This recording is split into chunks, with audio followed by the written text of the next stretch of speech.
Go. Okay. Hi, my name is James Davis. I'm a graduate student at Boston University. Today I'll be talking about my final project, which was on the Mirai botnet. The goal of this project was to learn about botnets, how their networks are configured, how to know if your device is infected, how to remediate the malware, and I used several tools to demonstrate that I have an infected device, which is this IP camera right here, and then I performed hardening procedures to remediate the vulnerability. So this is a quick outline of the presentation. So in this presentation, I'll go into what a botnet is, how it works, how to set up the command and control network, an example of a vulnerable device, what tools you can run to detect an infection, and what you can do about protecting your devices.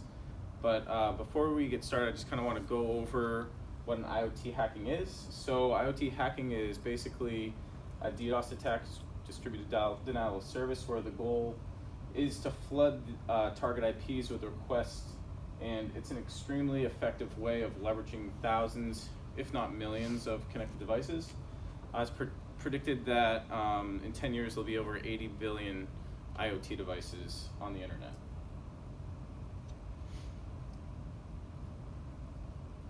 So how does the Mirai botnet work? Well, Mirai, the owner of the bot, can control it with a command and control software.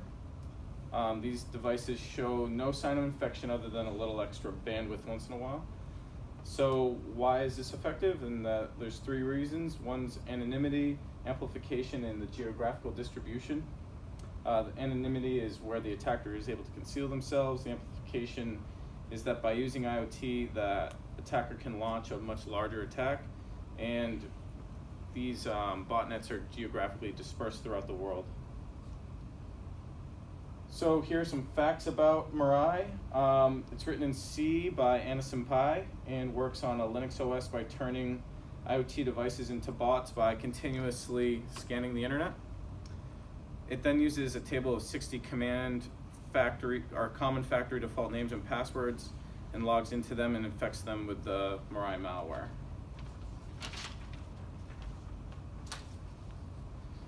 The source code is openly available on GitHub. Anyone can download it, and it comes with instructions on how to set up everything. Some think that the reason why Anderson Pi released this on GitHub was to take some of the blame away from them personally. So how can you tell if your device is infected? You can check to see if your device is infected by doing a few things. A few of the things I did was I did a database check on the SonicWall website, and it checked to see if my particular device participated in an attack by IP. I also used Wireshark and Snort to check my home network for unusual activity. Like I said, if your bandwidth is a little bit out of whack, that's a pretty strong sign of an infection. And then there's also a company called Encapsula that recently released a website that will tell you specifically if you have Mirai devices on your network. So what can you do about it? Most IoT devices simply have to be shut down and the malware will go away since it's stored in the volatile memory. However, if you reboot and don't change the username and password from the factory defaults, you can be reinfected within 2 minutes of reconnecting to the internet. So the previous works. DEF CON 1997 was the first example of the denial of service attack. In terms of attack surfaces for IoT devices, the FDA confirmed that St. Jude's medical implantable IoT cardiac devices have vulnerabilities that could allow an attacker to access the device, and once in, they can deplete the battery and administer incorrect pacing or shocks, which is really scary. Rutgers was also attacked by the developer of Mirai. He went to school there, and an analysis of the university firewall identified over 5,000 devices making hundreds of DNS lookups every 15 minutes. This slowed the entire institution's network down and restricted access to the majority of internet services at the university. The DYN attack is probably the most notorious attack, and in 2016 crashed popular websites like Netflix and GitHub and Spotify. Because of the IoT devices, it is estimated that the attack came from over 100,000 different malicious endpoints. In the DYN attack, the primary IoT device that was used were security cameras like this one. One of the reasons why these devices are good targets because they have a lot of bandwidth, a little more powerful than other types of IoT devices. And these also, they weren't doing things properly, like protecting by a firewall or a NAT, which allowed them to be easily compromised. Additionally, a lot of IoT devices have a universal plug-and-play feature, which opens up a port on the router and allows them to be accessed from the internet. Last month, March 2018, an even larger attack than DYN hit GitHub, but it was mitigated thanks to the resources that Akamai gives to mitigate that. So, distinction of current work. This slide shows the current major countries of origin for the Mirai bot, with Vietnam providing a little over 12% of providers for the malware. This Mirai code is free and available, like I said before, on GitHub, and anyone can download it, make new iterations to it. Mirai's command and control code is coded in Go, and its bots are coded in C. So to get a little more into the technical side, currently how Mirai works is by scanning the internet using Open Telnet or SSH ports for vulnerable devices that are BusyBox based or have a Broadcom chip. When I first started this project, I didn't know that devices had to have these specific features on them, and my initial trials failed. So this works by instructing the bot to port scan and attempts to brute force the username and password with a list of the common admin names and passwords like I talked about before. Perhaps the most amusing part of all this is the fact that after Mirai takes over a device, it scrubs off any competing malware and then blocks remote admin ports. So in most cases, the Mirai is actually doing more to secure the device than the actual device manufacturers themselves.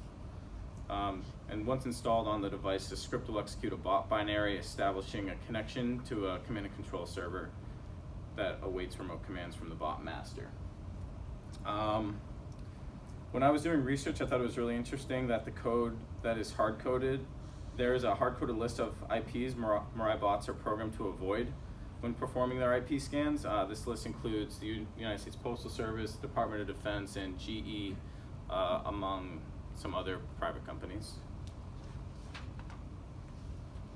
This next slide shows them the map of global distribution for Mirai.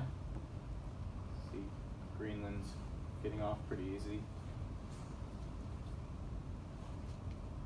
So the usefulness of current work.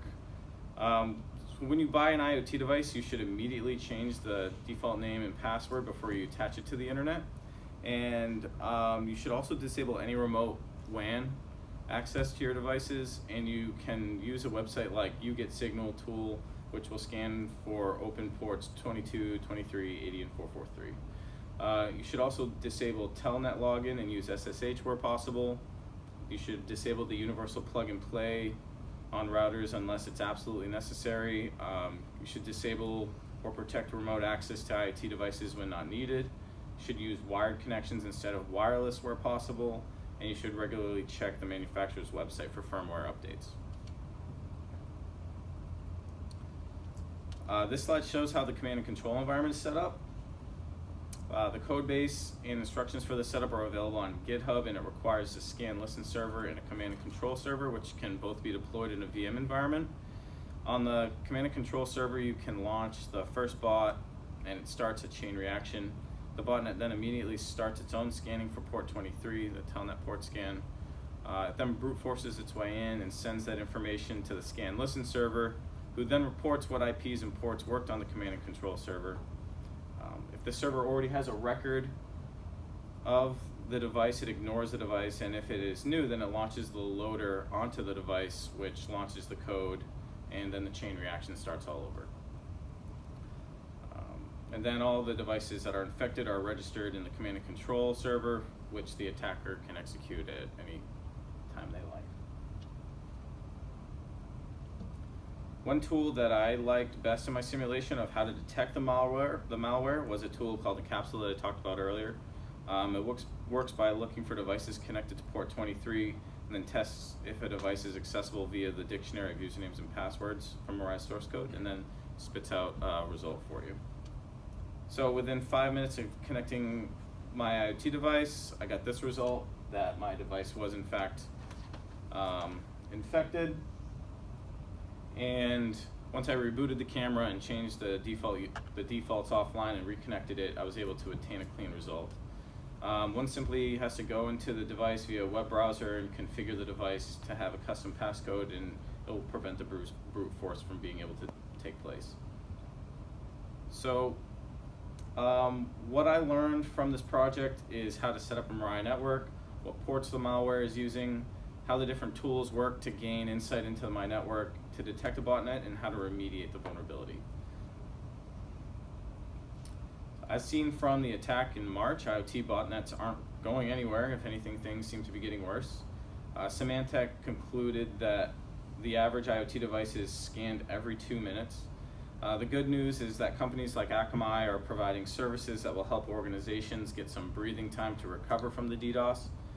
Security people are also now becoming less naive to the fact that even the cameras in the conference rooms or other IoT devices in the work environment may not have been as secure as they thought they were. So while some device manufacturers have issued recalls for their devices, many have not, and the fact of the matter is that functionality and profitability are currently outweighing security. Any questions? Yeah, so my name is Jagmeet. I want to ask you a question about about the maker of this botnet. Like, what was his background? What's going on with that? Like, what are the legal repercussions for developing something? And what was his purpose of doing that? So NSM Pi, like I said, was the developer of the botnet. He went to Rutgers, had a computer science background, and developed this with 2 other people. People seem to think that he might have been kind of a novice and over his head. So when he made this source code free and openly available on GitHub, that was kind of his way of, muddying the waters, so to speak, to try to take some of the blame off himself. He and the 2 other accomplices have been detained and pled guilty last year to the charges, and were sentenced just last month.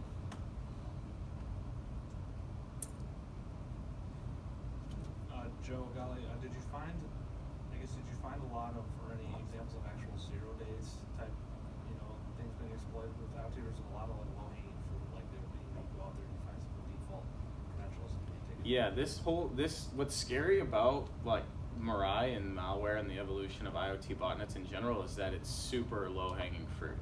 Like, these devices are just things that people seem to get as gifts for a relative, and then these people just install them and think everything's good, and there's no real way for them to tell if they have an infected device. Like, little do they know they're part of this giant 100,000 bot army that's attacking our DNS servers, So it's really easy to hack into, scarily easy, and but also extremely easy to remediate. So, all right. Okay. Thank you.